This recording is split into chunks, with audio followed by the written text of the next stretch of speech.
നമുക്ക് concave convex മിററിൻ്റെ ഓരോ specifications നോക്കാം. ആദ്യം നമുക്ക് കോൺകേവ് മിററിൻ്റെ നോക്കാം. അപ്പോൾ കോൺകേവ് മിററിനകത്ത് നമുക്ക് പഠിക്കാനുള്ള എന്താണെന്ന് വെച്ചാൽ, ഇപ്പോൾ ഇതിന് നമ്മളൊരു ലൈൻ വരച്ചു. ഇതാണ് നമ്മുടെ കോൺകേവ് മിറർ. ഈ കോൺകേവ് മിററിനകത്ത് ഈ മിറർ ഈ ആക്സിസിൻ്റെ അവിടെ മീറ്റ് ചെയ്യുന്ന പോളിനെ ഇതിനെ പോയിൻറ്റിനെ നമ്മൾ പോളെന്ന് പറയും. ഇപ്പം നമുക്കറിയാം ഈ ഒരു മിറർ എന്ന് പറയുന്ന ഒരു സ്പിയറിൻ്റെ പാർട്ടാണ്. ആ സ്പിയറിൻ്റെ ആ സെൻറ്ററിനെ നമ്മൾ സെൻറ്റർ ഓഫ് കർവേച്ചർ എന്ന് പറയും. ഈ സെൻറ്റർ ഓഫ് കർവേച്ചറും ഇതിൻ്റെ ഇത്രയും ഡിസ്റ്റൻസാണ് ഈ ഒരു സർക്കിളിൻ്റെ റേഡിയസ്. അതിനെ റേഡിയസ് ഓഫ് കർവേച്ചർ എന്ന് പറയും. ഇതിൻ്റെ കറക്റ്റ് മിഡിൽ പോയിൻറ്റ് നമ്മൾ എഫ് എന്ന് എടുക്കുകയാണെങ്കിൽ അതിനെ നമ്മൾ ഫോക്കസ് എന്ന് പറയും. ഇത്രയാണ് പോയിൻറ്റ്സ്. അപ്പോൾ ഇവിടെ നോക്കുവാണെങ്കിൽ നമുക്കറിയാം ഈ ഫോക്കസ് എന്ന് പറയുന്നത് ഈ റേഡിയസിൻ്റെ പകുതിയിലല്ലേ, r/2. അപ്പോൾ ഫോക്കൽ ലെങ്ത് എന്ന് പറയുന്നത് റേഡിയസ് ഓഫ് കർവേച്ചറിൻ്റെ പകുതിയാണ്. ഇത്രയുമാണ് നമ്മുടെ ഒരു മിററിൻ്റെ ടേംസ്. ഇനി സെയിം സാധനം നമുക്ക് കോൺവെക്സ് മിററിൻ്റെ കേസാണെങ്കിലോ, കോൺവെക്സ് മിററിൻ്റെ കേസിൽ അകത്ത ഭാഗമായിരിക്കും പോളിഷ്ഡ്, പുറത്തായിരിക്കും റിഫ്ലക്റ്റിംഗ്. നമ്മൾ മുമ്പേ പഠിച്ച പോലെ ഇവിടെ അതുപോലെ ഈ ലൈനില്ലേ, സെൻറ്റർ ഓഫ് കർവേച്ചറും ഫോക്കസിൽ കൂടിയും പോളി കൂടിയും പോകുന്ന ഈ ലൈനിനെ നമ്മൾ പ്രിൻസിപ്പൽ ആക്സസ് എന്ന് പറയും. ഈ ലൈനിനെ നമ്മൾ പറയുന്ന പേരാണ് പ്രിൻസിപ്പൽ ആക്സസ്. ഇതിപ്പം നമ്മൾ പറഞ്ഞത് കോൺകേവ് മിററിൻ്റെ കേസാണ്. ഇനി കോൺവെക്സ് മിററിൻ്റെ കേസാണെങ്കിൽ ഇതിപ്പോൾ ഇതിൻ്റെ പോളിഷ്ഡ് സർഫസ് അകത്തോട്ടായിരിക്കും, ഈ പുറത്തോട്ട് കാണുന്നതായിരിക്കും ഇതിൻ്റെ റിഫ്ലക്റ്റിംഗ് സർഫസ്. അവിടെയും ഈ പോയിൻറ്റിനെ നമ്മൾ പോളെന്ന് വിളിക്കും. ഇതും നമുക്കറിയാം ഒരു സ്പിയറിൻ്റെ ഭാഗമായിരിക്കും. അതിൻ്റെ സെൻറ്ററിനെ സെൻറ്റർ ഓഫ് കർവേച്ചർ എന്ന് വിളിക്കും. ഇതിൻ്റെ നടുക്കുള്ളതിനെ നമ്മൾ ഫോക്കസ് എന്ന് വിളിക്കും. ഇത്രയും പോർഷനെ നമ്മൾ റേഡിയസ് എന്ന് വിളിക്കും, റേഡിയസ് ഓഫ് കർവേച്ചർ എന്ന് വിളിക്കും. ഈ ലൈനെ പ്രിൻസിപ്പൽ ആക്സിസ് എന്ന് വിളിക്കും. അപ്പോൾ ഇവിടെ ശ്രദ്ധിച്ചാൽ നോക്ക്, ഈ ഒരു മിററിൻ്റെ ഇവിടെ ഈ റിഫ്ലക്റ്റിംഗ് സർഫസിൻ്റെ ഇതാണ്, അതിൻ്റെ ഫ്രണ്ട് പോർഷനിലാണ് ഈ പറഞ്ഞ സെൻറ്റർ ഓഫ് കർവേച്ചറും ഈ ഫോക്കൽസും ഒക്കെ. പക്ഷേ ഇവിടെ ആണെങ്കിലോ ഈ റിഫ്ലക്റ്റിംഗ് സർഫസിൻ്റെ ബാക്ക് സൈഡിലായിട്ടാണ്. അപ്പോൾ ഇതാണ് ഇതിൻ്റെ രണ്ടിൻ്റെ ഒരു മെയിൻ കമ്പാരിസൺ എന്ന് പറയുന്നത്. ഇനി നമുക്ക് ഇതിനകത്ത് പഠിക്കാനുള്ളത് കുറച്ച് റൂൾസും ഇമേജ് ഫോർമേഷനും എങ്ങനെയാണ്. നമ്മൾ റൂൾസ് പഠിച്ചായിരുന്നു, അതായത് angle of incidence is equal to angle of reflection. Just ഒന്ന് റൂൾസ് നോക്കുകയാണെങ്കിൽ, ഒരു നോർമലിനകത്തോട്ട് ഒരു ഇൻസിഡൻറ്റ് റേ വരുന്നു, അത് റിഫ്ലക്റ്റ് ചെയ്യുന്നു. അപ്പം ഈ angle of incidents angle of reflection ഒരുപോലെയാണ്. നോർമലിലേക്ക് വരുന്നത് അത് റീട്രേസ് ആവും. ഇതെല്ലാം നമ്മൾ പഠിച്ചു, നമ്മൾ മുമ്പത്തെ ആ ഒരു ഇതിനകത്ത് നമ്മൾ പഠിച്ചതല്ലേ. അപ്പം പക്ഷേ ഇത് നമ്മൾ ഒരു പ്ലെയിൻ മിററിൻ്റെ കേസിലാണ് നമ്മൾ ഇത് ലൂസൊക്കെ പഠിച്ചത്. ഇനി നമുക്കൊരു കോൺകേവ് കോൺവെക്സ് മിററിൻ്റെ കേസിൽ കുറച്ച് ലോസ് പഠിക്കാനുണ്ട്. നമുക്ക് ലോസ് എങ്ങനെയാണ് പഠിക്കേണ്ടതെന്ന് വെച്ചാൽ കുറച്ച് റൂൾസ്. അപ്പോൾ റൂൾസ് ആയിട്ട് നമുക്ക് ആദ്യമേ കോൺകേവ് മിററിൻ്റെ റൂൾസ് പഠിക്കാം. കോൺകേവ് മിറർ, ഈ റൂൾസ് പഠിച്ചാൽ മാത്രമേ നമുക്കൊരു ഇമേജ് ഫോർമേഷൻ ചെയ്യാൻ പറ്റുള്ളൂ. എങ്ങനെയാണ് ഒരു കോൺകേവ് അല്ലെങ്കിൽ കോൺവെക്സ് മിററിനകത്ത് ഇമേജ് ഫോം ചെയ്യുന്നതെന്ന് അറിയണമെങ്കിൽ ഈ റൂൾസ് പഠിക്കണം. അപ്പോൾ നമുക്ക് ആദ്യമേ കോൺകേവ് മിററിൻ്റെ റൂൾസ് പഠിക്കാം. Rule number 1. ആദ്യമേ നമുക്കൊരു മിറർ വരയ്ക്കാം. എന്നിട്ട് ഇത് പ്രിൻസിപ്പൽ ആക്സിസ്, ഇത് പോള്, ഇത് എൻ്റെ സെൻറ്റർ ഓഫ് കർവേച്ചർ, അതിൻ്റെ നടുക്കുള്ള ഫോക്കസ്. ഒരു റേ പാരലായിട്ട് ഈ മിററിൽ വന്ന് തട്ടുകയാണ്. അതിനു മുമ്പ് വേറൊരു കാര്യം കൂടെ പഠിക്കാം. നമ്മൾ കഴിഞ്ഞ ഇതിൽ എന്നാലും ജസ്റ്റ് പറയാം. നമ്മളൊരു സർക്കിളിൽ നമുക്കൊരറിയാം, ഒരു പ്ലെയിൻ മിററിനകത്ത് ഒരു നോർമൽ വരയ്ക്കുന്നത് എങ്ങനെയാണ്, 90 ഡിഗ്രി ഒരു ലൈൻ വരച്ചാൽ മതി. ഒരു സർക്കിളിനകത്ത് എങ്ങനെയാണ് നോർമൽ വരയ്ക്കുന്നത്, നമ്മളൊരു പോയിന്റിൽ ടാൻജൻറ്റ് വരയ്ക്കുക. ഈ പോയിന്റിൽ നിന്നാണ് നോർമൽ വരയ്ക്കേണ്ടെങ്കിൽ ടാൻജൻറ്റ് വരയ്ക്കുക. അവിടുന്ന് കറക്റ്റ് നോർമൽ വരയ്ക്കുക. ഈ നോർമൽ എപ്പോഴും സെൻറ്റർ ഓഫ് ആ സർക്കിളിൻ്റെ സെൻറ്ററിൽ കൂടെ പാസ് ചെയ്യുന്നതായിരിക്കും. അതായത് ഒരു കർവേച്ചർ ഉള്ളൊരു സർഫസിൽ നമ്മൾ ഒരു ലൈറ്റ് റിഫ്ലക്റ്റ് ചെയ്യുവാണെങ്കിൽ അതിൻ്റെ നോർമൽ എപ്പോഴും ആ സർക്കിളിൻ്റെ സെൻറ്ററിൽ കൂടെ പോകുന്ന ലൈനായിരിക്കും. അത്രേ ഉള്ളൂ കേട്ടോ. അപ്പോൾ അതൊന്ന് ജസ്റ്റ് മനസ്സിലാക്കാൻ വേണ്ടി. അപ്പോൾ ഇനി ഈ റൂൾസിനകത്ത് നമ്മൾ ഒരു മിററിൻ്റെ മേളിൽ കൂടെ ഒരു പാരലായിട്ട് ഒരു റേ പോവുകയാണ്. പാരലായിട്ട് ഒരു റേ പോകുമ്പം അത് നമുക്ക് ഇപ്പോൾ സപ്പോസ് അതിൻ്റെ നോർമൽ വരയ്ക്കുന്നത് എപ്പോഴും സെൻറ്റർ, നമ്മളിപ്പോൾ മുമ്പേ പറഞ്ഞ പോലെ ഒരു സർക്കിളിൻ്റെ സെൻറ്റർ ഓഫ് കർവേച്ചറിൽ കൂടെ ആയിരിക്കും അതിൻ്റെ നോർമൽ പോകുന്നത്. അപ്പോൾ ഇതിൻ്റെ നോർമൽ എന്ന് പറയുന്നത് ഇതിൻ്റെ സെൻറ്റർ ഓഫ് കർവേച്ചറിൽ കൂടെ പാസ് ചെയ്യുന്ന ഒരു ലൈനായിരിക്കും. ഓക്കെ, അപ്പം ഈ ഒരു ആംഗിളിലായിരിക്കുമല്ലോ ഇൻസിഡൻസ് റേ വന്നത്. റിഫ്ലക്റ്റ് ചെയ്യുന്നത് ഇങ്ങനെ ആയിരിക്കും. അതായത് ഇത്രയേ ഉള്ളൂ, ഒരു മിററിൻ്റെ പാരലായിട്ട് ഒരു റേ വന്നാൽ അത് റിഫ്ലക്റ്റ് ചെയ്യുന്നത് എപ്പോഴും ഫോക്കസിക്കിനകത്തൂടെ കയറിപ്പോവും. തിരിച്ചും ഒരു റേ ഫോക്കസിൽ കൂടെ കയറി വന്നാൽ അത് റിഫ്ലക്റ്റ് ചെയ്യുമ്പം ആ മിററിന് പാരലായിട്ട് പോവും. തിരിച്ചും, അതായത് ഇങ്ങനെ ഒരു ജസ്റ്റ് ഒന്ന് വരയ്ക്കുകയാണെങ്കിൽ ഇത് മിററാണ്, ഇത് പോള്, ഇത് ഫോക്കസ്, ഇത് സെൻറ്റർ ആണെങ്കിൽ ഫോക്കസിൽ കൂടെ കയറി വരുന്ന ഒരു റേ റിഫ്ലക്റ്റ് ചെയ്യുമ്പോൾ ഇങ്ങനെ പോകും. ഇനി വേറെ ഇതാണ് രണ്ടാമത്തെ റൂള്, റൂൾ നമ്പർ 2. ഇനി മൂന്നാമത്തെ റൂള് എന്താണെന്ന് വെച്ചാൽ, ഒരു മിററ്, ഇത് പോള്, ഇത് ഫോക്കസ്, ഇത് centre of curvature. Centre of കർവേച്ചറിൽ കൂടെ ഒരു ഇൻസിഡൻറ്റ് റേ വരുവാണെങ്കിൽ നമുക്കറിയാം നോർമൽ എവിടെ വരയ്ക്കും നമ്മൾ? സെൻറ്റർ ഓഫ് കർവേച്ചറിൽ കൂടെ തന്നെയല്ലേ നോർമൽ വരയ്ക്കുന്നത്. നമ്മൾ എന്താ പഠിച്ചിട്ടുള്ളത്? നോർമലിൽ കൂടെ ഒരു ഇൻസിഡൻറ്റ് റേ വരുവാണെങ്കിൽ റീട്രേസ് ചെയ്യുമെന്നല്ലേ പഠിച്ചിട്ടുള്ളത്. അപ്പോൾ ഇങ്ങനെ ഒരെണ്ണം വന്നാൽ നോർമലും ഇതിൽ തന്നെ ആയിരിക്കും. അപ്പോൾ എന്ത് ചെയ്യും? അത് തിരിച്ച് റീട്രേസ് ആവും. ഇതാണ് റൂൾ നമ്പർ 3. ഇനി റൂൾ നമ്പർ 4, വീണ്ടും ഒരു മിറർ വരയ്ക്കുക. ഇത് പോള്, ഇത് ഫോക്കസ്, ഇത് സെൻറ്റർ. ഈ പോളിലേക്കൊരു ഇൻസിഡൻറ്റ് റേ വരുവാണെങ്കിൽ, ഒരു ഇൻസിഡൻറ്റ് റേ വന്നു, അപ്പോൾ എന്ത് പറ്റും? അത്രയും ആംഗിൾ വെച്ച് പോളിൽ നിന്ന് തന്നെ റിഫ്ലക്റ്റ് ചെയ്ത് പോകും. ഇത്രയുമാണ് 4 ലോസ്. ഇത്രയും ലോസ് അറിയാമെങ്കിലാണ് നമുക്ക് കോൺകേവ് മിററിൻ്റെ ഒരു ഇമേജ് ഫോർമേഷൻ നമുക്ക് ചെയ്യാൻ പറ്റുന്നത്. അപ്പോൾ നമുക്ക് ഇനി കോൺകേവ് മിററിൻ്റെ ഇമേജസ് എങ്ങനെയാണെന്ന് നോക്കാം. ഇമേജസ്. ആദ്യത്തെ ഇമേജ് എങ്ങനെയാണെന്ന് വെച്ചാൽ, ഒരു മിറർ. ഇത്രയും നമ്മൾ പറയുന്ന കോൺകേവ് മിററിൻ്റെ കേസുകളാണ്. അപ്പോൾ ഇത് പ്രിൻസിപ്പൽ ആക്സിസ്, ഇത് പോള്, ഇത് ഫോക്കസ്. ആ ഇത്രയും ഡിസ്റ്റൻസിൽ തന്നെ ആയിരിക്കണം സെൻറ്റർ ഓഫ് കർവേച്ചറും കേട്ടോ. ഈ 2 ഡിസ്റ്റൻസ് സെയിം ആണ്. കാരണം എന്താ? ഇത്രയും റേഡിയസ് ആണ്, റേഡിയസിൻ്റെ പകുതിയാണ് ഫോക്കസ് കേട്ടോ. അപ്പം ആദ്യത്തെ കേസിൽ നമ്മുടെ ഓബ്ജക്റ്റ് ഇൻഫിനിറ്റി ഇരിക്കുകയാണ്. അതായത് എവിടെയോ ഇരിക്കുന്ന ഒരു ഓബ്ജക്റ്റ് എന്ന് വിചാരിക്കുക. Object is at infinity. ആ ഇൻഫിനിറ്റി ഇരിക്കുന്ന ഒബ്ജക്റ്റിൽ നിന്ന് പാരലായിട്ട് റേസ് വരുന്നതായിട്ട് നമുക്ക് എപ്പോഴും ഒരു ഇമേജ് കഴിഞ്ഞതിൽ നമ്മൾ പറഞ്ഞു, ഒരു ഇമേജ് ഫോം ചെയ്യണമെങ്കിൽ നമുക്ക് 2 റേസ് വേണം. അപ്പോൾ ഇവിടെ ഇൻഫിനിറ്റി ഇരിക്കുന്ന ഒരു ഒബ്ജക്റ്റിൽ നിന്ന് റേസ് വരുന്നു. ആ റേസ് ഫോക്കസിൽ കൂടെ പാസ് ചെയ്യും അല്ലേ. ഇനി രണ്ടാമത്തെ അത് വരുവാണെങ്കിൽ വീണ്ടും ഒരു റേ വന്നു, അതും ഫോക്കസിൽ കൂടെ പാസ് ചെയ്തു. അപ്പോൾ ഇമേജ് എവിടെ ഫോം ചെയ്യും? ഫോക്കസിൽ ഫോം ചെയ്യും. ഇതെന്ന് പറയുന്ന ഈ ഇമേജ് എപ്പോഴും റിയൽ ആയിരിക്കും. അത് റിയൽ ഇമേജസ് എന്ന് വെച്ചാൽ മിററിൻ്റെ ഫ്രണ്ടിൽ ഫോം ചെയ്യുന്ന ഇമേജസ് എല്ലാം റിയൽ ഇമേജസ് ആയിരിക്കും. മിററിൻ്റെ ബാക്കിൽ ഫോം ചെയ്യുന്ന ഇമേജസ് വെർച്വലും ആയിരിക്കും, ഇറക്റ്റും ആയിരിക്കും. അതായത് നമ്മുടെ പ്ലെയിൻ മിറർ നമ്മൾ പറഞ്ഞില്ലേ, നമ്മുടെ ആ ഇമേജ് എന്ന് പറയുന്നത് പ്ലെയിൻ മിററിൻ്റെ ബാക്കിലാണ് ഫോം ചെയ്യുന്നത്. അതുകൊണ്ട് അത് വെർച്വലാണ്, അത് നേരെയുള്ള ഇമേജസ് ആണ്, ഇറക്റ്റ് ഇമേജസ് ആണ്. പക്ഷേ ഇവിടെ എന്ന് വെച്ചാൽ മിററിൻ്റെ ഫ്രണ്ടിൽ ഫോം ചെയ്യുന്നതുകൊണ്ട് ഇങ്ങനത്തെ റിയൽ ഇമേജസ് ആയിരിക്കും. അതുപോലെ തന്നെ ഇൻവേർട്ടഡ് ഇമേജസ് ആയിരിക്കും. പിന്നുള്ളതെന്ന് പറയുന്നത് നമുക്ക് കാണാൻ പോലും പറ്റുന്നില്ല, അതുകൊണ്ട് ഹൈലി ഡിമിനിഷ്ഡ് ആയിരിക്കും. ഇതാണ് ഈ ഇമേജിൻ്റെ പ്രത്യേകത. ഇതാണ് ഫസ്റ്റ് ഇമേജ് ഫോർമേഷൻ. ഇനി രണ്ടാമത്തത്,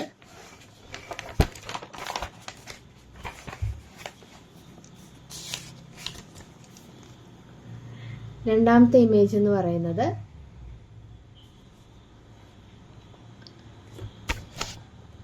ഒരു നമുക്ക് മിറർ വീണ്ടും വരയ്ക്കണം. ഇത് പോള്, ഇത് ഫോക്കസ്, ഇത് സെൻറ്റർ ഓഫ് കർവേച്ചർ. അപ്പം നമ്മൾ ഇൻഫിനിറ്റി വരച്ചു. ഇനി ബിയോണ്ട് സി, അതായത് ഇവിടെ ഇരിക്കുന്ന ഒരു ഇമേജ് എന്ന് വിചാരിക്കുക. ഫസ്റ്റ് റേ വന്നു, അത് ഫോക്കസിൽ കൂടെ പാസ് ചെയ്തു, പാരലായിട്ട് വന്നു, ഫോക്കസിൽ കൂടെ പാസ് ചെയ്തു. ഇനി അടുത്തത് ഫോക്കസിൽ കൂടെ ഒരു റേ വന്നു, അപ്പോൾ എന്ത് പറ്റും? അത് പാരലായിട്ട് പാസ് ചെയ്യും അല്ലേ. അപ്പോൾ ഇവിടെ അല്ലേ കൂട്ടിമത്തേ, അപ്പം ഇവിടെ ഒരു ഇമേജ് ഫോം ചെയ്തു ഇൻവേർട്ടഡ് ആയിട്ട് അല്ലേ. അപ്പം ഈ ഇമേജ് എന്താ, എവിടെ സംഭവിച്ചത്? ബിറ്റ്വീൻ സി ആൻഡ് എഫ് ആണ് ഇമേജ് ഫോം ചെയ്തത്. ഇമേജ് ഫ്രണ്ടിലായതുകൊണ്ട് റിയൽ ആണ്, തലകുത്തിയല്ലേ, അതുകൊണ്ട് ആ ഇമേജ് ഇൻവേർട്ടഡ് ആണ്. നമ്മുടെ ഓബ്ജക്റ്റ് സൈസിനേക്കാളും ചെറുതല്ലേ, അപ്പോൾ എന്താ, സ്മോൾ സൈസാണ്. ഇത്രയാണ് ഇമേജിൻ്റെ പ്രത്യേകത. ഇനി മൂന്നാമത്തെ കേസ് വീണ്ടും ഒരു ഇത് principal axis, mirror, pole, focus, centre of. അപ്പം ബിയോണ്ട് നമ്മൾ പറഞ്ഞു. ഇനി അത് ഒബ്ജക്റ്റ് ഫ്രണ്ടോട്ട് വരികയാണ്. അപ്പം സെൻറ്റർ ഓഫ് കർവേച്ചറിലെ ഒരു ഒബ്ജക്റ്റ് പാരലായിട്ട് പോയി, ഫോക്കസിൽ കൂടെ ഇതായിപ്പോയി, ഫോക്കസിൽ കൂടെ വന്നു, പാരലായിട്ട് റിഫ്ലക്റ്റ് ചെയ്തു. ഇത് ആക്ച്വലി ഇത് ഞാൻ വരച്ചതിൻ്റെ കുഴപ്പമാണ്, ഇവിടെ വരും. അതായത് കറക്റ്റ് സിയിൽ തന്നെ ഇമേജ് വരും. അപ്പോൾ സെയിം സൈസും ആയിരിക്കും. അപ്പം ഒബ്ജക്റ്റ് അറ്റ് സി ആണെങ്കിൽ ഇമേജും അറ്റ് സി വരും, റിയൽ വരും, ഇൻവേർട്ടഡ് ആയിരിക്കും, അതുപോലെ തന്നെ സെയിം സൈസ് ആയിരിക്കും. ഇനി അടുത്ത കേസ് നോക്ക്. മൂന്നാമത്തെ കേസിൽ ഇത് പ്രിൻസിപ്പൽ ആക്സിസ്, ഇത് pole, focus, centre of curvature. ഇവിടെ ഒരു ബിറ്റ്വീൻ സി ആൻഡ് എഫ് ഒരു ഇമേജ് വെച്ചാൽ parallel ray will pass through the focus. ഇനി വേറൊരു റേ എന്ന് പറയുമ്പം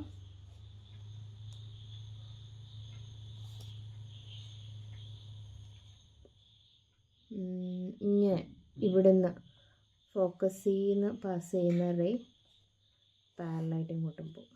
അപ്പോൾ ഇവിടെ വരും, ഇങ്ങോട്ട് എക്സ്റ്റെൻഡ് ആവും. അപ്പോൾ ഇവിടെ നമുക്ക് ഇമേജ് ഫോം ചെയ്യും. അതായത് ബിയോണ്ട് സിയുടെ ഇപ്പുറത്തോട്ട്. അത് ഞാൻ ഇപ്പം ചെറുതായിട്ട് വരച്ചിടാം, ഒന്നുകൂടെ വരയ്ക്കാം, കുറച്ചുകൂടെ നേരം വരച്ചിടാം. അത് കറക്റ്റ് ഡിസ്റ്റൻസ് ഇട്ട് വരയ്ക്കണം, എന്നാലേ നമുക്ക് കറക്റ്റായിട്ട് കിട്ടുള്ളൂ കേട്ടോ. അത് ഞാൻ റഫായിട്ട് വരയ്ക്കുന്നതുകൊണ്ടാണ് കിട്ടാത്തത്. അപ്പം ഇവിടെ ഇമേജ് വരുമ്പം ഇവിടെ വന്നു, ഫോക്കസിൽ കൂടെ പാസ് ചെയ്തു. അതുപോലെ തന്നെ ഫോക്കസിൽ കൂടെ ഇങ്ങനെ പോയി പാരലായിട്ട് പാസ് ചെയ്തു. ഓക്കെ, ഇവിടെ ആയിട്ട് വരും ഇമേജ് ഇൻവേർട്ടഡ് ആയിട്ട്. ഓക്കെ, അപ്പോൾ ഇവിടെ എന്താ സംഭവിച്ചതെന്ന് വെച്ചാൽ റിയൽ ആയിരിക്കും, ഇൻവേർട്ടഡ് ആയിരിക്കും. നമ്മുടെ ഈ ഒരു ഒബ്ജക്റ്റിനേക്കാളും വലുതായിരിക്കും ഇത്. അപ്പം നമുക്ക് ലാർജർ എന്ന് പറയാൻ പറ്റും. എവിടെ ഫോം ചെയ്തേ? ബിയോണ്ട് സിയിലാണ് ഫോം ചെയ്തത്. ഓക്കെ, ഇനി അടുത്തൊരു കണ്ടീഷൻ എങ്ങനെയാണെന്ന് വെച്ചാൽ വീണ്ടും മിറർ, ഇത് പോൾ, ഇത് ഫോക്കസ്, ഇത് സെൻറ്റർ ഓഫ് കർവേച്ചർ. അപ്പോൾ ഇമേജ് ഇപ്പം നടുക്കത്തത് നമ്മൾ പറഞ്ഞു അല്ലേ, ബിറ്റ്വീൻ സി ആൻഡ് എഫ് പറഞ്ഞു. ഇനി അറ്റ് എഫിനകത്താണ് ഇമേജ് എങ്കിൽ സെൻറ്റർ പാരലി പാസ് ചെയ്തു, ഫോക്കസിൽ കൂടെ കടന്നുപോയി. സെൻറ്റർ ഓഫ് കർവേച്ചറിൽ കൂടെ പോകുന്ന ഒരു റേ എന്ത് പറ്റും? റീട്രേസ് ചെയ്യും അല്ലേ. അപ്പോൾ ഇത് ഇങ്ങനെ എക്സ്റ്റെൻഡ് ആയിട്ട് എവിടോ വന്ന് മീറ്റ് ചെയ്തു, ഇൻഫിനിറ്റി വന്ന് മീറ്റ് ചെയ്യുന്നതായിട്ട് നമ്മൾ ഇമാജിൻ ചെയ്യുകയാണ്. അപ്പം ഓബ്ജക്റ്റ് ഇൻഫിനിറ്റിയിലായിട്ട് വരുന്നു, ആ ഒബ്ജക്റ്റ് റിയൽ ആയിരിക്കും, ആ ഒബ്ജക്റ്റ് ഇൻവേർട്ടഡ് ആയിരിക്കും, ആ ഒബ്ജക്റ്റ് മാഗ്നിഫൈഡ് ആയിരിക്കും. സോറി, ഒബ്ജക്റ്റ് അല്ല, ഇമേജ് മാഗ്നിഫൈഡ് ആയിരിക്കും. ഇത്രയായിരിക്കും അതിൻ്റെ പ്രത്യേകത. ഇനി ഒരു കേസും കൂടിയുണ്ട്. ആ കേസ് എന്താണെന്ന് വെച്ചാൽ ഒരു മിറർ, ഇത് പോൾ, ഇത് ഫോക്കസ്, ഇത് സെൻറ്റർ ഓഫ് കർവേച്ചർ. നമ്മളിപ്പോൾ ഫോക്കസിൽ പറഞ്ഞു. ഇനി ഫോക്കസിൻ്റെ മുമ്പിലൊരു ഇതാണെങ്കിലോ, റേ വന്നു, ഫോക്കസിൽ കൂടെ പോയി. അടുത്ത റേ സെൻറ്റർ ഓഫ് കർവേച്ചറിൽ കൂടെ വന്നു, അത് റീട്രേസ് ആയി. ഇത് സത്യത്തിൽ ഈ മിററിൻ്റെ ബാക്കിൽ ഫോം ചെയ്യും. അതെങ്ങനെയാണെന്ന് വെച്ചാൽ ഈ റേസ് എക്സ്റ്റെൻഡ് ചെയ്യുക. അതായത് ഇപ്പം നമ്മളിവിടെ തട്ടിയ റേകളില്ലേ, ആ 2 റേ എക്സ്റ്റെൻഡ് ചെയ്യുമ്പം ഇവിടെ മുട്ടും. ആ മുട്ടിയത് നമ്മളിങ്ങനെ വരയ്ക്കുമ്പം ഇവിടെ പുറയിൽ ഫോം ചെയ്തതായിട്ട് നമുക്ക് കാണാം. അപ്പം എങ്ങനത്തെ ഇമേജാണ് ഇവിടെ ഫോം ചെയ്തത്? വെർച്വലാണ്, കാരണം ബിഹൈൻഡ് ദ മിററാണ്, നേരെയുള്ള ഇമേജാണ്, ഇറക്റ്റ് ഇമേജാണ്. അതുപോലെ ബിഹൈൻഡ് ദ മിററാണ്, ബിഹൈൻഡ് ദ മിറർ. അതുപോലെ തന്നെ വേറെന്താ പ്രത്യേകത? Which is also very large. ഇത്രയും പ്രത്യേകത ഉള്ള ഇമേജ് ഫോം ചെയ്തു. അപ്പോൾ ഇത്രയുമാണ് കോൺകേവ് മിററിൻ്റെ ഇമേജ് ഫോർമേഷൻ. ഇനി നമുക്ക് പഠിക്കാനുള്ളത് കോൺവെക്സ് മിററിൻ്റെ ഇമേജ് ഫോർമേഷനാണ്. കോൺവെക്സ് മിററിൻ്റെ ഇമേജ് ഫോർമേഷൻ പഠിക്കുന്നതിന് മുമ്പ് നമുക്ക് കോൺവെക്സ് മിററിൻ്റെ കുറച്ച് റൂൾസ് പഠിക്കണം. ആ റൂൾസിനെ ബേസ് ചെയ്തിട്ടായിരിക്കും ഇമേജ് ഫോർമേഷൻ. അപ്പോൾ ഫസ്റ്റ് റൂൾ നമ്പർ 1, ഇതാണ് പ്രിൻസിപ്പൽ ആക്സിസ്, ഇതാണ് കോൺവെക്സ് മിറർ, ഇത് പോൾ. അപ്പോൾ പോളിൻ്റെ ഈ മിററിൻ്റെ ബാക്കിലല്ലേ അതിൻ്റെ ഫോക്കസും അതിൻ്റെ സെൻറ്റർ ഓഫ് കർവേച്ചറും. അപ്പം ഒരു പാരലായിട്ടൊരു റേ വന്ന് വീഴുകയാണെങ്കിൽ, ഇത് റൂൾ നമ്പർ 1, പാരലായിട്ടൊരു റേ വന്ന് വീഴുവാണെങ്കിൽ അത് റിഫ്ലക്റ്റ് ചെയ്യും.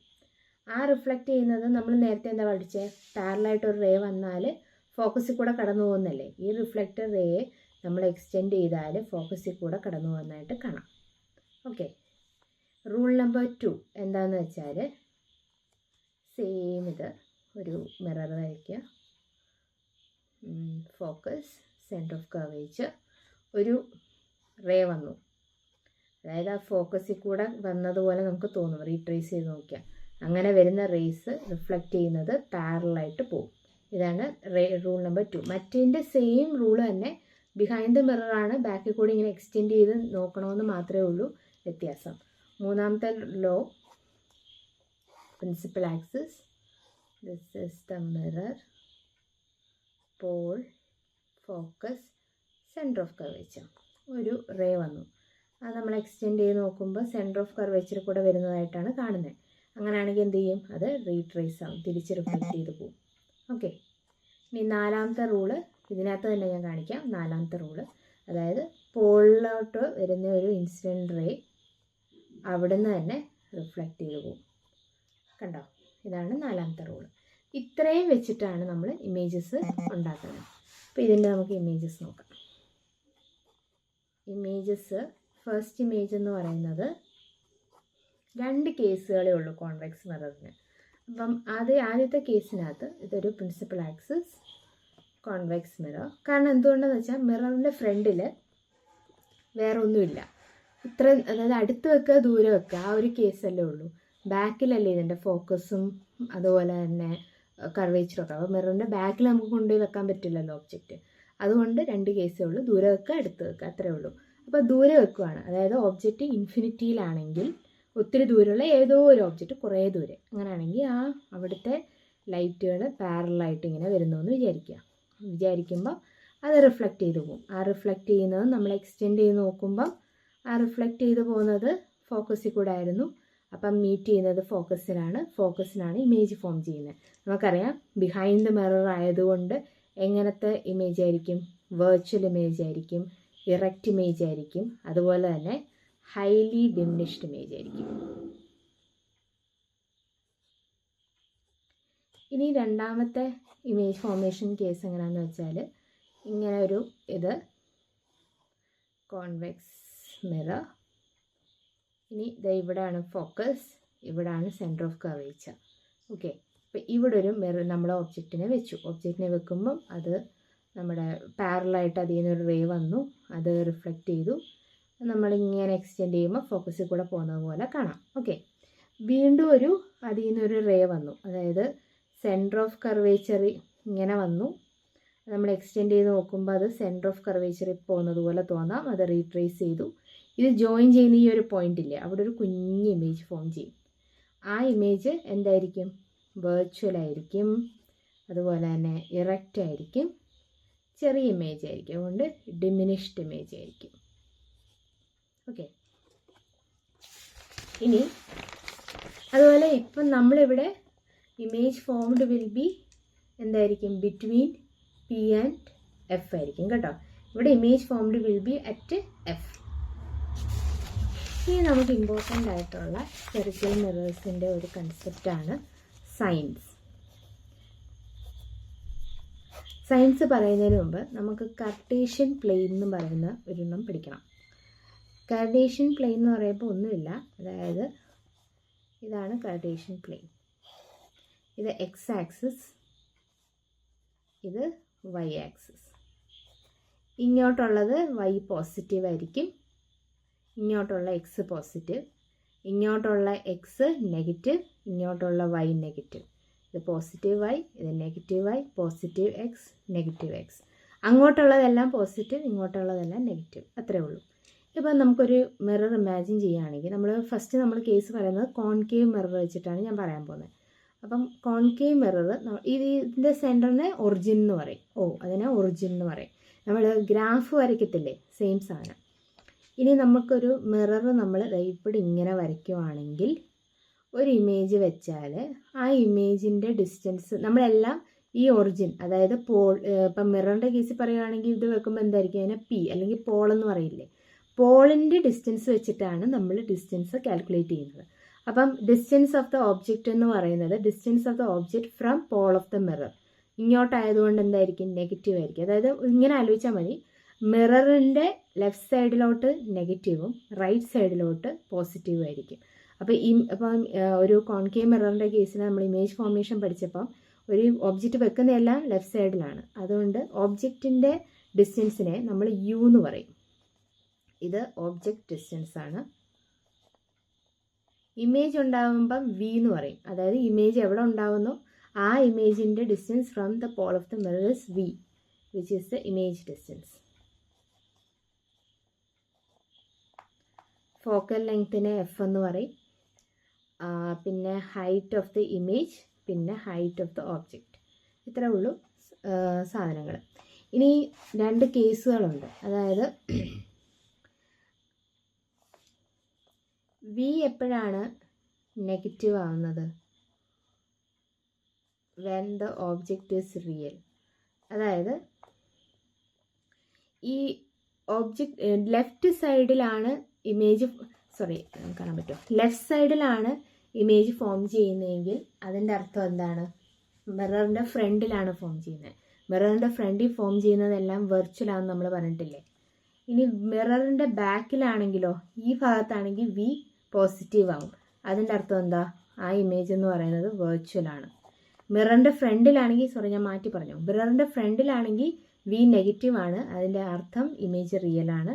മിററിൻ്റെ ബാക്കിലാണെങ്കിൽ വി പോസിറ്റീവ് ആണ്, അതിൻ്റെ അർത്ഥം ഇമേജ് വെർച്വൽ ആണെന്നാണ്. പിന്നെ അതുപോലെ തന്നെ ഒരു കോൺകേവ് മിററിൻ്റെ എപ്പോഴും അതിൻ്റെ ഫോക്കസ് എന്തുമായിരിക്കും, നെഗറ്റീവ് ആയിരിക്കും. കാരണം എപ്പോഴും അതിൻ്റെ ഫ്രണ്ട് ഓഫ് ദ മിറർ അല്ലേ കോൺകേവ് മിററിൻ്റെ കേസിൽ ഫോക്കസ് വരുന്നത്. പക്ഷേ കോൺവെക്സിൻ്റെ കേസിൽ റിഫ്ലക്റ്റിംഗ് സർഫസിൻ്റെ ബാക്കിലാണ് ഫോക്കസ്. അതുകൊണ്ട് ഫോക്കസ് എപ്പോഴും പോസിറ്റീവ് ആയിരിക്കും കോൺവെക്സ് മിററിൻ്റെ കേസിൽ. കോൺകേവിൻ്റെ കേസിൽ എപ്പോഴും നെഗറ്റീവ് ആയിരിക്കും. പിന്നെ അതുപോലെ തന്നെ ഓബ്ജക്റ്റിൻ്റെ ഹൈറ്റ് എപ്പോഴും എന്തായിരിക്കും, പോസിറ്റീവ് ആയിരിക്കും. കാരണം എപ്പോഴും നേരെയല്ലേ ഇരിക്കുന്നത്. ഇമേജിൻ്റെ ഹൈറ്റോ നെഗറ്റീവ് ആയിരിക്കും കോൺകേവ് മിററിൻ്റെ കേസിൽ. കാരണം അത് തലകുത്തിയല്ല നിൽക്കുന്നത്, അതുകൊണ്ട് നെഗറ്റീവായിട്ടാണ് നമ്മൾ എടുക്കുന്നത്. നമ്മൾ ഇവിടെ മേളിലോട്ടുള്ളതെല്ലാം പോസിറ്റീവായിട്ട് എടുക്കും, നേരെ നിൽക്കുന്നതെല്ലാം. താഴോട്ട് ഇരിക്കുന്ന എല്ലാത്തിനെയും നമ്മൾ നെഗറ്റീവായിട്ട് എടുക്കും. ഇത്രയും നമ്മൾ കോൺകേവ് മിററിൻ്റെ കേസിലാണ് ഞാൻ പറഞ്ഞത്. ഇനി ഒരു കോൺവെക്സ് മിററിൻ്റെ കേസ് നോക്കാം. ഇതിപ്പോൾ ഇത്രയും പറഞ്ഞാൽ കോൺകേവിൻ്റെ കേസാണ്.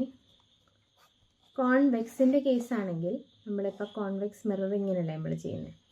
ഇത് പോള്, ഇത് ഫോക്കസ്, ഇത് സെൻറ്റർ ഓഫ് കർവേച്ചർ അല്ലേ. എപ്പോഴും യു, അതായത് ഓബ്ജക്റ്റ് ഡിസ്റ്റൻസ് എപ്പോഴും നെഗറ്റീവ് ആയിരിക്കും. കാരണം നമ്മൾ ഈ സൈഡിലാണ് വെക്കുന്നത്. ഞാൻ പറഞ്ഞ പോലെ മിററിൻ്റെ ലെഫ്റ്റ് സൈഡ് നെഗറ്റീവും റൈറ്റ് സൈഡ് പോസിറ്റീവാണ്. So you is always will be negative and we will be always positive in the case of convex mirror because the image formed will be behind the mirror. So it will be always on the right side, so it will be always positive. Focusum എപ്പോഴും positive ആയിരിക്കും. കാരണം എന്താ, focus is also behind the mirror. So everything which is in the right of the mirror is positive, therefore focus is also positive. ഇനി height of the image will be എന്തായിരിക്കും, positive, because convex mirror always gives you virtual and erect images. Erect images എന്ന് വെച്ചാൽ നേരെ നിൽക്കുന്ന image. നേരെ നിൽക്കുന്ന images ഒക്കെ എന്താ, പോസിറ്റീവാണ്. പിന്നെ height of the object will be always positive since we are placing the object in the upright position. ഇത്രയേ ഉള്ളൂ സൈനുകൾ. ഓക്കെ, ഇനി നമുക്ക് മിറേഴ്സിൻ്റെ യൂസസ് പഠിക്കാം. അപ്പം മിറേഴ്സ്, കോൺകേവ് മിറേഴ്സ് നമ്മൾ യൂസ് ചെയ്യുന്നത് പല രീതിയിലും യൂസ് ചെയ്യും. ഒന്ന് ഡെൻറ്റിസ്റ്റിൻ്റെ അടുത്തുള്ള ടീത്ത് മിററായിട്ട് യൂസ് ചെയ്യും. അതുപോലെ ഡിഷ് ആൻറ്റിനയിൽ യൂസ് ചെയ്യും.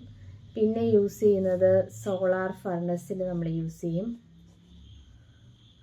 പിന്നെ നമുക്ക് യൂസ് ചെയ്യുന്നത് reflecting type telescope, reflecting type telescope. അതുപോലെ തന്നെ പിന്നെ യൂസ് ചെയ്യുന്നത് ഷേവിങ് മിറേഴ്സായിട്ടും യൂസ് ചെയ്യും. Shaving mirrors.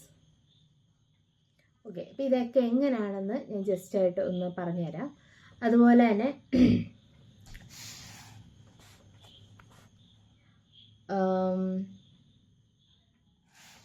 Okay listen. ഇപ്പം ഒരു ഡിഷ് ആൻറ്റിനയുടെ കേസ് പറയുകയാണെങ്കിൽ നമ്മളിപ്പോൾ ഇങ്ങനെയാണ് ഒരു ആൻറ്റിന ഇരിക്കുന്നത് അല്ലേ. ആൻറ്റിനയുടെ ഇവിടെ ഒരു മൈക്കോ റിസീവർ ഇങ്ങനെ കാണും. അപ്പോൾ എവിടെ നിന്ന് ദൂരേന്ന് വരുന്ന പാരലൽ റേസ് ഇങ്ങനെ വന്ന് വീണ് കഴിഞ്ഞിട്ട് നമ്മൾ പറഞ്ഞിട്ടുണ്ട് പാരലായിട്ടുള്ള റേസ് വീഴുമ്പോൾ അത് എങ്ങോട്ടായിരിക്കും അത് പോകുന്നത്? ഫോക്കസിൽ കൂടെ അല്ലേ അത് റിഫ്ലക്റ്റ് ചെയ്ത് പോകുന്നത്. അപ്പം നമ്മൾ ഈ ഒരു റിസീവർ വെക്കുന്നത് ഈ ഒരു ആൻറ്റിനയുടെ ഫോക്കസിലായിരിക്കും.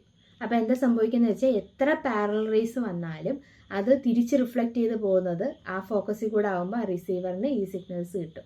സെയിം കേസാണ് സോളാർ ഫർണസും. സോളാർ ഫർണസും ആ ഒരു സൂര്യരശ്മികൾ ഇങ്ങനെ പാരലായിട്ട് വരുമ്പം അത് റിഫ്ലക്റ്റ് ചെയ്ത് പോകുന്ന ആ ഒരു പോയിന്റിലാണ് നമ്മൾ നമ്മുടെ ഫുഡ് സബ്സ്റ്റൻസ് വെക്കുന്നത്.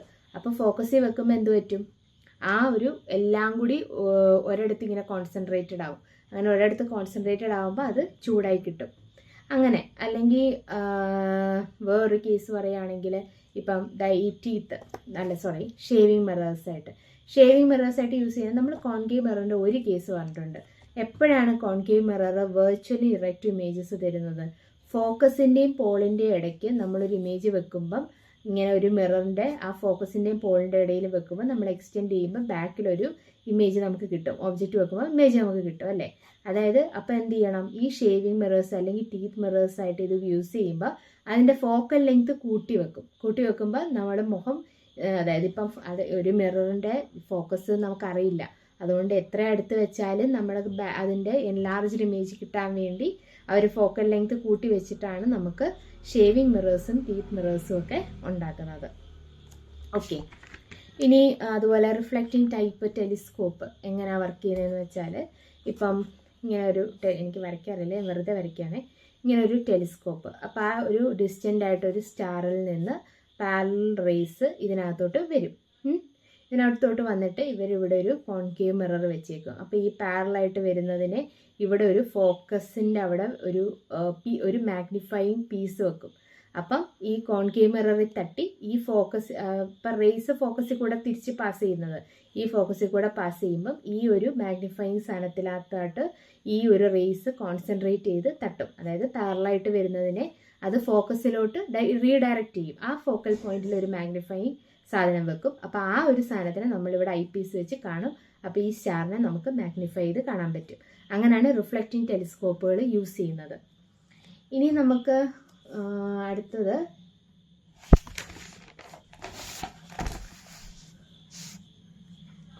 നമ്മളിപ്പം ഇത്രയും നമ്മൾ കേസ് പറഞ്ഞത് കോൺകേവ് മിററിൻ്റെ കേസാണ് അല്ലേ. ഇനി കോൺവെക്സ് മിറേഴ്സ് നമ്മൾ എന്തിനൊക്കെയാണ് യൂസ് ചെയ്യുന്നത്? കോൺവെക്സ് മിറർ എന്ന് പറയുന്നത് ഒരു റേ ഡൈവേർജ് ചെയ്യാൻ യൂസ് ചെയ്യുന്നതാണ് അല്ലേ. ഡൈവേർജ് എന്ന് വെച്ചാൽ ഒരു സ്ഥലത്തു നിന്ന് അങ്ങോട്ട് ഇങ്ങനെ ഡൈവേർജ് ചെയ്ത് പോകാൻ വേണ്ടി യൂസ് ചെയ്യും. അപ്പം ഡൈവേർജ് ചെയ്യുന്നത് നമ്മുടെ സ്ട്രീറ്റ് ലൈറ്റുകളിനകത്ത് കോൺവെക്സ് മിററുകളാണ് വെച്ചേക്കുന്നത്. So that the light will B diverge. അല്ലെങ്കിൽ നമുക്ക് എപ്പോഴും കോൺവെക്സ് മിററുകൾ എന്ത് ഇമേജസ് ആണ് നമുക്ക് തരുന്നത്? Real and erect virtual and erect images which is of small size. നമുക്കത് ഏറ്റവും കൂടുതൽ ആവശ്യം വരുന്നത് ഡ്രൈവിങ്ങിനാണ്, റെയർ വ്യൂ മിററായിട്ട്. റെയർ വ്യൂ മിറേഴ്സ് എന്ന് പറയുന്നത് നമ്മുടെ ബാക്കിലുള്ള സാധനങ്ങളെല്ലാം നമുക്ക് ചെറുതായിട്ട് ഒരു ഫുള്ള് സർഫസിൽ, അതായത് വലിയ വൈൽഡ് ഏരിയയിൽ നമുക്കതൊക്കെ ചെറുതായിട്ട് കാണണം. അതിന് നമ്മൾ യൂസ് ചെയ്യുന്നത് കോൺവെക്സ് മിറേഴ്സാണ്. കാരണം വലിയൊരു ഏരിയയിൽ നമുക്ക് ചെറുതായിട്ട് എല്ലാ വണ്ടികളെയും നമുക്ക് കാണിച്ചു തരും. കാരണം എന്തുകൊണ്ടാണ് കോൺവെക്സ് മിറേഴ്സ് ഫോം ചെയ്യുന്ന ഇമേജസ് എന്ന് വെച്ചാൽ ഒറിജിനൽ സൈസിനേക്കാളും ചെറിയ ഡിമിനിഷ്ഡ് ആയിട്ടുള്ള ഒരു ഇമേജ് അല്ലേ നമുക്ക് കിട്ടുന്നത്. അപ്പോൾ അതുകൊണ്ടാണ് കോൺവെക്സ് മിറേഴ്സ് നമ്മൾ യൂസ് ചെയ്യുന്നത്. ഇനി അടുത്തൊരു ടോപ്പിക്ക്, ഇത്രേ ഉള്ളൂ നമ്മുടെ യൂസസ് എന്ന് പറയുന്നത്. ഇനി അടുത്തൊരു ടോപ്പിക്കാണ് mirror formula.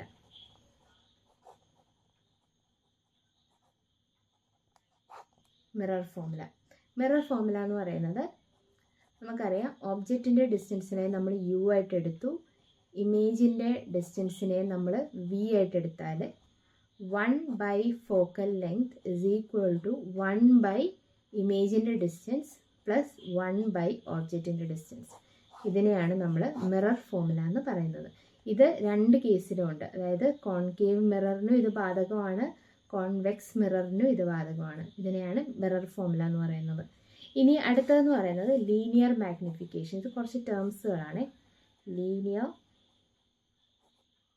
Magnification. Linear magnification എന്ന് വെച്ചാൽ എം എന്ന് പറയുന്നത് height of the image by height of the object, അല്ലെങ്കിൽ linear magnification is also equal to minus of the distance of the image by the distance of the object. ഈ രണ്ട് ഫോർമുലകളുമാണ് ഉള്ളത്. Okay, അപ്പം ഇത്രയുമാണ് ഒരു ബേസിക് ആയിട്ടുള്ള കുറച്ച് കാര്യങ്ങൾ. ഇനി നമ്മൾ ഇപ്പം ഇത്രയും നമ്മൾ പഠിച്ചത് റിഫ്ലക്ഷനെ പറ്റിയാണ് അല്ലേ. ഇനി നമ്മൾ പഠിക്കാൻ പോകുന്നത് റിഫ്രാക്ഷനെ പറ്റി.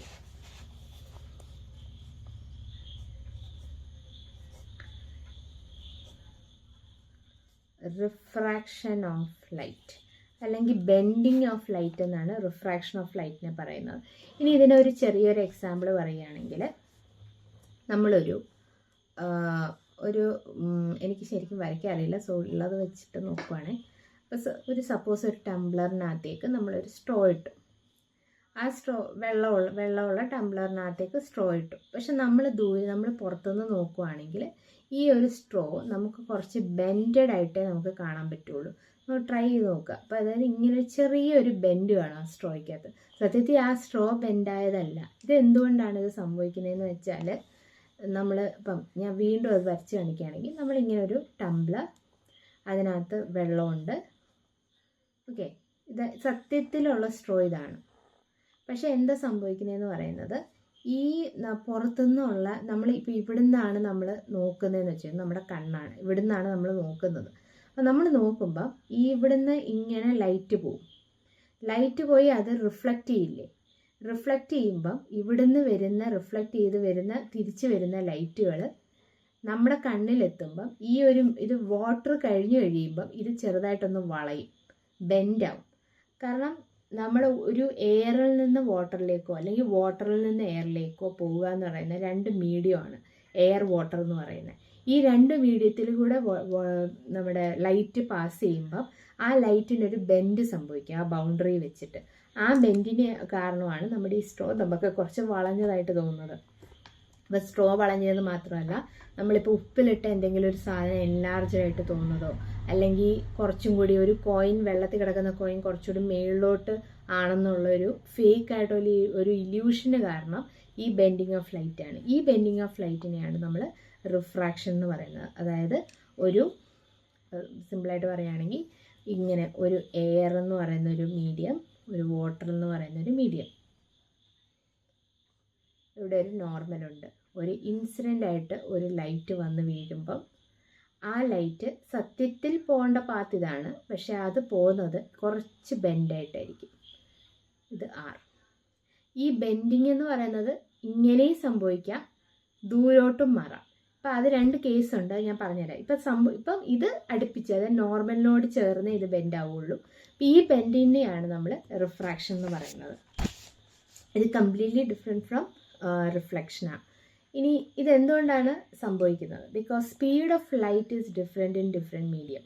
ഇപ്പം അല്ലെങ്കിൽ velocity of light in air എന്ന് പറയുന്നത്, velocity of light in vacuum. Vacuum എന്ന് വെച്ചാൽ എന്താണെന്നറിയാമോ? അതായത് എയറും ഇല്ല, വാട്ടറും ഇല്ല, ഒന്നുമില്ലാത്തൊരു മീഡിയം, ഒരു മോളിക്യൂൾസും ഇല്ലാത്തൊരു മീഡിയത്തിനെയാണ് നമ്മൾ വാക്വം എന്ന് പറയുന്നത്. അവിടാണ് ലൈറ്റിന് ഏറ്റവും കൂടുതൽ സ്പീഡ്. നമ്മൾ സി വെച്ചിട്ടാണ് റെപ്രസെൻ്റ് ചെയ്യുന്നത്, which is equal to 3 × 10⁸8 m/s. പിന്നെ നമ്മൾ എയർ എന്ന് പറയുന്നതും വാക്കത്തിൻ്റെ ഒരു ചെറിയ ഡിഫറൻസേ ഉള്ളൂ. അതുകൊണ്ട് സ്പീഡ് ഓഫ് എയറിനെ നമ്മൾ ആക്ച്വലി സ്പീഡ് ഓഫ് വാക്കത്തിൻ്റെ ഏകദേശം ആയതുകൊണ്ട് സ്പീഡ് ഓഫ് എയറും സ്പീഡ് ഓഫ് വാക്കവും നമ്മൾ നോർമലി ഒരുമിച്ചാണ് പറയാറ്. അതുകൊണ്ട് because actually speed of air is much less than speed of air in vacuum. പക്ഷേ ഇത് വലിയ ഡിഫറൻസ് ഇല്ല. അതുകൊണ്ട് നമ്മൾ സ്പീഡ് ഓഫ് ലൈറ്റ് എന്ന് പറയുമ്പോൾ speed of light in air എന്ന് തന്നെ ഉദ്ദേശിക്കുന്നത്. Actually speed of light in vacuum ആണ് the highest, which is 3 × 10⁸8 m/s. നമ്മൾ കാൽക്കുലേഷൻ ഈസിക്ക് വേണ്ടി സ്പീഡ് ഓഫ് വാക്കത്തിന് പകരം നമ്മൾ സ്പീഡ് ഓഫ് എയർ എന്ന് പറയും. കാരണം വാക്കം എന്ന് പറയുന്നത് നമ്മൾ ആർട്ടിഫിഷ്യലി ക്രിയേറ്റ് ചെയ്യേണ്ട ഒന്നാണ്. Because we don't have A vacuum in earth. Outer സ്പേസിൽ മാത്രമേ വാക്കം എന്ന് പറയുന്ന ഒരു എണ്ണത്തിന് ഡെഫിനിഷനുള്ളൂ. അതുകൊണ്ട് ഇനി മീഡിയത്തിൽ പല രീതിയിൽ നമ്മൾ പറയാം. ഒപ്റ്റിക്കൽ മീഡിയം എന്ന് പറയുന്നത് എന്താണെന്നറിയാമോ? ഒപ്റ്റിക്കൽ മീഡിയം എന്ന് പറയുന്നത് ലൈറ്റ് ട്രാവൽ ചെയ്യുന്ന മീഡിയത്തിനെയാണ് ഒപ്റ്റിക്കൽ മീഡിയം എന്ന് പറയുന്നത്. ലൈറ്റ് ട്രാവൽ ചെയ്യുന്ന മീഡിയം, ലൈറ്റ് ട്രാവൽ ചെയ്യുന്ന ട്രാൻസ്പെറൻറ്റ് മീഡിയത്തിനെയാണ് ഒപ്റ്റിക്കൽ മീഡിയം എന്ന് പറയുന്നത്. അതായത് ഇപ്പോൾ ഗ്ലാസ് ആവാം, എയർ ആവാം, വാട്ടർ ആവാം, എന്തും ആവാം. ഇനി എത്രത്തോളം ഇപ്പം നമ്മളൊരു ട്രാഫിക്കിൻ്റെ കേസ് പറയുകയാണെങ്കിൽ ഇത് വെച്ചിട്ട് നമ്മൾ ട്രാഫിക്കിൻ്റെ കേസ് പറയാം. അതായത് നമ്മളിപ്പോൾ ഒരു വണ്ടി ട്രാഫിക്കിലൂടെ ഓടിക്കുക. പക്ഷെ ആ ഒരു ട്രാഫിക്കിലൂടെ ഒരു വണ്ടി ഓടിക്കുന്നതും ഒരു ട്രാഫിക്കും ഇല്ലാതെ ഒരു വണ്ടി ഓടിക്കുന്നതും തമ്മിൽ വ്യത്യാസമുണ്ട്. ട്രാഫിക്കിലൂടെ വണ്ടി ഓടിക്കുമ്പം നമ്മുടെ സ്പീഡ് കുറയും. കാരണം എന്താ? കുറേ ഒബ്സ്റ്റക്കിൾസ് ഉണ്ട്. പക്ഷേ ഒരു ഫ്രീ ആയിട്ട് ഒരു സ്ഥലത്തൂടെ വണ്ടി ഓടിക്കുകയാണെങ്കിലോ നമ്മുടെ സ്പീഡ് കൂടും. അപ്പോൾ അത് തന്നെയാണ് നമ്മുടെ ഈ മീഡിയത്തിൻ്റെ പ്രിൻസിപ്പിളും. അതായത് ആ പാർട്ടിക്കിൾസ്, ഒരു മീഡിയത്തിൻ്റെ പാർട്ടിക്കിൾസ് ഡെൻസ്ലി പാക്ഡ് ആണെങ്കിൽ speed of light will be less. And when the particles is loosely packed the speed of light will be more. അപ്പം വാക്കത്തിൻ്റെ കേസിൽ അതിനകത്ത് മോളിക്യൂൾസ് ഇല്ല. അതുകൊണ്ട് നമ്മുടെ ലൈറ്റിൻ്റെ സ്പീഡ് ഭയങ്കര കൂടുതലാണ്. എയറിൻ്റെ കേസിലാണെങ്കിൽ അതിൻ്റെ പാർട്ടിക്കിൾസ് കുറച്ചുകൂടി ലൂസ്ലി പാക്ഡ് ആണ്. അതുകൊണ്ട് speed of light will be more in air. അല്ലെങ്കിൽ പക്ഷേ വാട്ടറിനെ കമ്പയർ ചെയ്യുമ്പോഴോ അത് കുറച്ചും കൂടി പാർട്ടിക്കിൾസ് വരും. അതുകൊണ്ട് അത് ലെസ്സായി വരും. അപ്പോൾ ഇങ്ങനെ നമുക്ക് പറയാം, സ്പീഡ് ഓഫ് ലൈറ്റ് എന്ന് പറയുന്നത് will be more when the particles are loosely packed or in rarer medium. The speed of light will be less when the particles are densely packed or in denser medium. Okay, ഇതാണ് സംഭവം. അപ്പോൾ ഇതിന് optically rarer, optically denser medium എന്നാണ് ഇതിനെ പറയുന്നത്. ഇനി ഒരു light, ഇത് മീഡിയം 1, ഇത് മീഡിയം 2. ഓക്കെ, ഒരു ലൈറ്റ് ഒരു മീഡിയത്തിലേക്ക് എൻ്റർ ചെയ്തു. ഈ മീഡിയം റെയറർ മീഡിയവും ഈ മീഡിയം ഡെൻസർ മീഡിയവും ആണെങ്കിൽ, അതായത് ഇപ്പോൾ rarer medium for example air, denser medium is example water എന്ന് വെച്ചോ, ആണെങ്കിൽ ഈ light will refract towards a normal. ഇങ്ങനെ തിരിച്ചാണെങ്കിലോ, അതായത് ഒരു ഇൻസിഡൻറ്റ് റേ വന്ന് വീണു, ഇത് ഡെൻസ് മീഡിയം, ഇത് റെയർ മീഡിയം ആണെങ്കിൽ the refracted ray will refract away from the normal, അങ്ങോട്ട് തെറിച്ചു പോകും. ഇപ്പം റെയറർ ആണെങ്കിൽ, അതായത് ഇവിടെ വാട്ടറും ഇവിടെ എയറും ആണെങ്കിൽ, മനസ്സിലായോ? അതായത് ഡെൻസ് മീഡിയത്തിലോട്ട് വന്നാൽ will move towards the normal, rare മീഡിയത്തിലോട്ട് വന്നാൽ the refracted ray will move away from the normal. ഇത്രയേ ഉള്ളൂ. ഓക്കെ, അപ്പം ജസ്റ്റ് പറയുവാണെങ്കിൽ when a ray enters from a rarer medium to a dense medium, the refracted wave will move towards the normal, and if the ray enters from a dense medium to a rare medium, the refracted ray will move away from the normal. ഓക്കെ, ഇനി നമ്മൾ പറയുന്നത് absolute refractive index.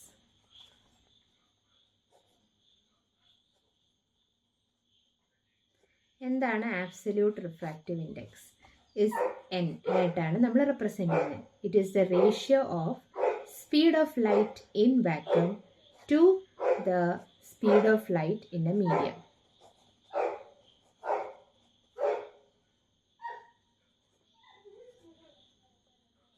The speed of light in vacuum can be represented by C, which is 3 into 10 raised to 8 meter per second, by speed of light in vacuum, which can be represented by V. Okay. In the case of free space or in vacuum, ഈ രണ്ടും ഒന്നാണ്. കാരണം എന്താ? Speed of light in vacuum by speed of light in medium എന്ന് പറയുന്നത് speed of light in vacuum, which is C. അപ്പോൾ എന്ത് വരും? 1 വരും. അപ്പോൾ n is equal to 1 in absolute space അല്ലെങ്കിൽ ഫ്രീ സ്പേസ് എന്ന് പറയും. ഇനി വേറൊന്നുണ്ട്, refractive index. This is a ratio. Refractive index has no units. Okay, ഇനി റിഫ്രാക്റ്റീവ് ഇൻഡെക്സ് ഹൈ ആണെങ്കിൽ ആ മീഡിയം ഡെൻസ് ആയിരിക്കും. അപ്പം speed of light will be less, കാരണം ഡെൻസ് മീഡിയത്തിലൂടെ പാസ് ചെയ്യുമ്പോൾ. ഇനി റിഫ്രാക്റ്റീവ് ഇൻഡെക്സ് ലെസ് ആണെങ്കിലോ ആ മീഡിയം റെയറർ ആയിരിക്കും. So the speed of light will be more. വേറൊരു സെൻസിൽ പറയുകയാണെങ്കിൽ speed of light will be inversely proportional to the refractive index. Refractive index കൂടുമ്പോൾ സ്പീഡ് ഓഫ് ലൈറ്റ് കുറയും, റിഫ്രാക്റ്റീവ് ഇൻഡെക്സ് കുറയുമ്പോൾ speed of light കൂടും. അത്രേ ഉള്ളൂ. ഓക്കെ, ഇനി നമ്മൾ പഠിക്കാൻ പോകുന്നത് റിലേറ്റീവ് റിഫ്രാക്റ്റീവ് ഇൻഡെക്സ്.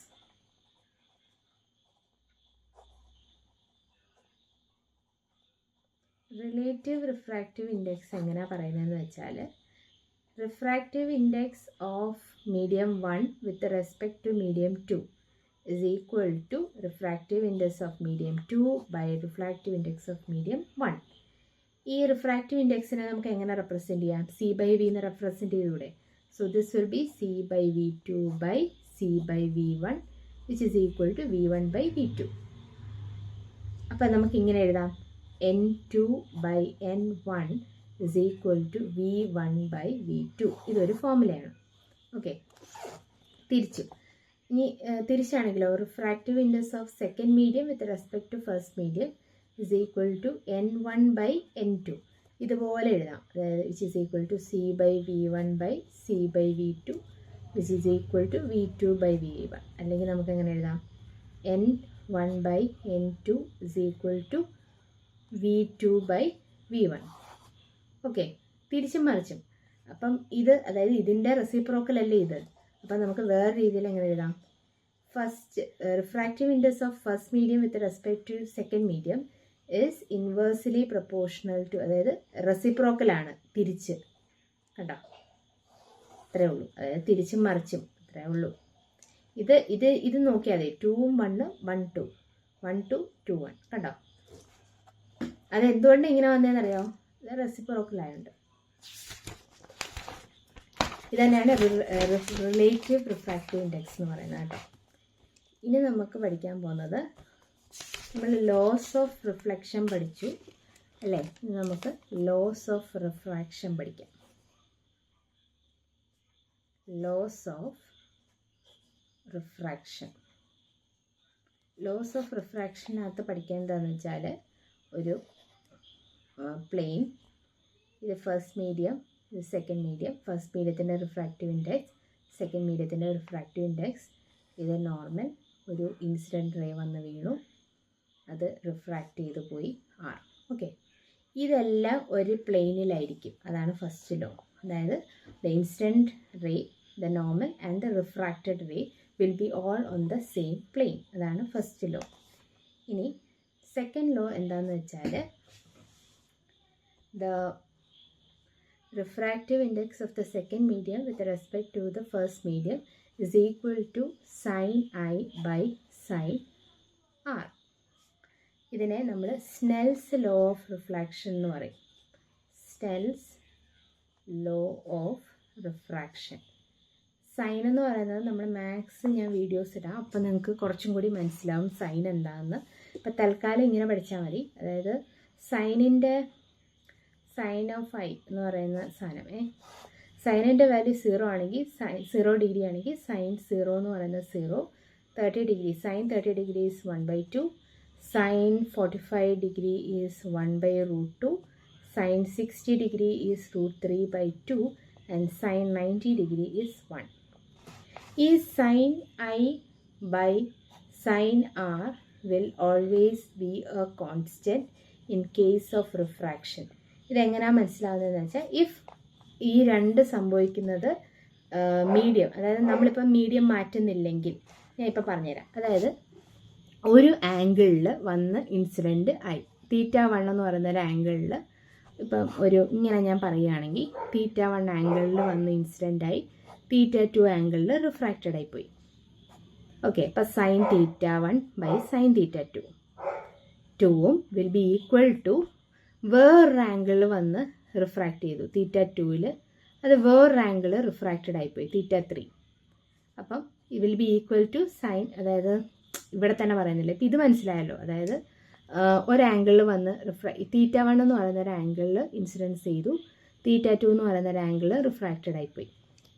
വീണ്ടും വേറൊരു ആംഗിളിൽ വന്ന് ഇൻസിഡൻ്റ് ആയെന്ന് വെച്ചോ. ആ ആംഗിൾ കുറച്ചുകൂടി വലിയ ആംഗിളായിരുന്നു, സേ θ3. അപ്പോൾ അത് റിഫ്രാക്റ്റ് ആയിപ്പോയി θ4. അപ്പം നമ്മൾ അതിൻ്റെ റേഷ്യോ എടുക്കുകയെന്ന് വെച്ചോ, sin θ3/θ4. ഈ ഇതെടുക്കുന്നതും ആദ്യം വന്ന ആംഗിളുകളും സെയിം ആയിരിക്കും. റേഷ്യോ എടുക്കുമ്പോൾ സെയിം ആയിട്ട് വരും. ഏത് ആംഗിളിൽ വന്നു, ഇപ്പം നമ്മൾ മീഡിയം മാറ്റുന്നില്ലെങ്കിൽ, അതായത് മേളിൽ എയറും താഴെ വാട്ടറും തന്നെ ആണെങ്കിൽ നമ്മൾ ഒരു ആംഗിളിൽ അത് വന്ന് ഇൻസിഡൻസ് ചെയ്തു റിഫ്രാക്റ്റ് ചെയ്തു പോയി, വേറൊരു ആംഗിളിൽ വന്ന് ഇൻസിഡൻ്റ് ആയി അത് റിഫ്രാക്റ്റ് ആയിപ്പോയി. ആ ആംഗിളുകളുടെ റേഷ്യോ, സൈൻ വെച്ചിട്ടുള്ള റേഷ്യോ എപ്പോഴും കോൺസ്റ്റൻ്റ് ആയിരിക്കും, എപ്പോഴും ഈക്വൽ ആയിരിക്കും. അതാണ് ഒരു ലോ. ഓക്കെ, അതുകൊണ്ടാണ് അത് കോൺസ്റ്റൻ്റ് എന്ന് പറയുന്നത്. ഇനി വേറൊന്നുണ്ട്, നമ്മുടെ ഫസ്റ്റ് മീഡിയത്തിൻ്റെ speed of light in the first medium which is v1 by sin I incidence will be equal to the speed of light in second medium by sin refraction angle. ഇത് അടുത്തത്. ഇതെല്ലാം refraction നടക്കുമ്പം ഉള്ള കാര്യങ്ങളാണ് കേട്ടോ. ഇത് കുറച്ചും കൂടി ഒരു ഇതായിട്ട് എഴുതുവാണെങ്കിൽ, ഞാൻ മുമ്പേ ഒരു സ്നെൽസ് ലോ പറഞ്ഞില്ലേ, ഇതിങ്ങനെയാണ് ഡിറൈവ് ചെയ്യുന്നത്. അതായത് ഇപ്പോൾ v1 നമുക്ക് എങ്ങനെ എഴുതാം, നമുക്ക് ഓൾറെഡി അറിയാം n = c/v ആണ് അല്ലേ. അപ്പോൾ v-യെ നമുക്ക് c/n എന്ന് എഴുതിക്കൂടെ. അപ്പോൾ v1 നമുക്ക് എങ്ങനെ എഴുതാം, c/n1 by sin I = c/n2 by sin r. അല്ലെങ്കിൽ നമുക്ക് sin I by sin r = n2 by n1 എന്ന് പറയാം. അല്ലെങ്കിൽ നമുക്ക് എങ്ങനെ പറയാം, n1 sin I = n2 sin r. ഇതിനാണ് നമ്മൾ സ്നെൽസ് ലോ എന്ന് പറയുന്നത്. ഓക്കെ, നമ്മൾ മുമ്പേ പറഞ്ഞ സാധനം തന്നെ ഞാൻ ഇവിടെയാണ് ഇങ്ങനെയാണ് ഡിറൈവ് ചെയ്യുന്നത്. അപ്പോൾ ഇതിനെ നമ്മൾ എന്ത് പറയും, സ്നെൽസ് ലോ ഓഫ് റിഫ്രാക്ഷൻ എന്ന് പറയും, സ്നെൽസ് ലോ. ഓക്കെ, അപ്പോൾ ഇത്രയാണ് നമ്മുടെ ഇന്നത്തെ വീഡിയോ. ഇനി നാളെ ബാക്കി നമുക്ക് പഠിക്കാം. ഓക്കെ.